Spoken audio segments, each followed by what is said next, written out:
اب سنہ ہجری کی حفاظت کرنا فرض ہے، واجب ہے، سنت ہے، مستحب ہے۔ تھوڑا سا اس کو سمجھ لیتے ہیں کہ اسلامی ماہ و سال کی حفاظت کرنا اور کم از کم اس حد تک رائج رکھنا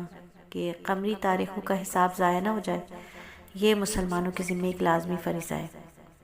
حضرت حکیم الامت مولانا اشرف علی تھانوی رحمہ اللہ فرمایا کرتے ہیں، چونکہ احکام شریعہ یعنی روزہ، حج، عدت وغیرہ جو ہے اس کا مدار حساب قمری پر ہے، اس لیے اس کی حفاظت فرض علی الکفایہ ہے۔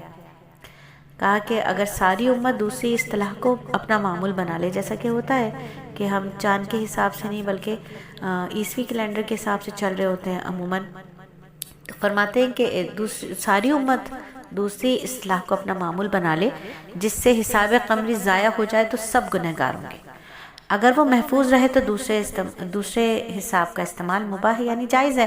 تو چونکہ الحمدللہ ہمارے ہاں جو روزہ ہوتا ہے، عید ہوتی ہے، حج ہوتی ہے، وہ قمری حساب سے ہوتا ہے، تو یہ خلاف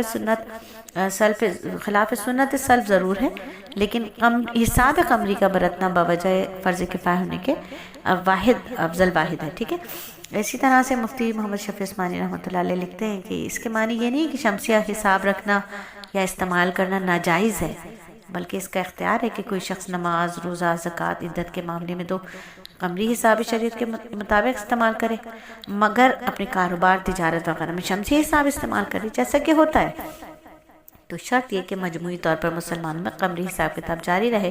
تاکہ رمضان، حج وغیرہ کے اوقات معلوم ہوتے رہیں۔ ایسا نہ ہو کہ اسے جنوری، فروری کے سوا کوئی مہینے ہی معلوم نہ ہو، تو فقہا نے قمری حساب باقی رکھنے کو مسلمانوں کے ذمہ فرض کفایہ قرار دیا۔ اور ہاں، اس میں شبہ نہیں ہے کہ سنت انبیاء، سنت رسول صلی اللہ علیہ وآلہ وسلم، خلفائے راشدین میں قمری حساب استعمال کیا گیا، اس کا اتباع موجب برکت و ثواب بھی ہے۔ تو چلیے اب پھر بات کریں گے کچھ عیسوی کیلنڈر کے بارے میں کہ عیسوی کیلنڈر کب، کہاں، کیسے ایجاد ہوا اور اس میں جو نام ہیں ان کا تعلق کہاں سے ہے۔ تو چلیے کچھ عیسوی کیلنڈر کے بارے میں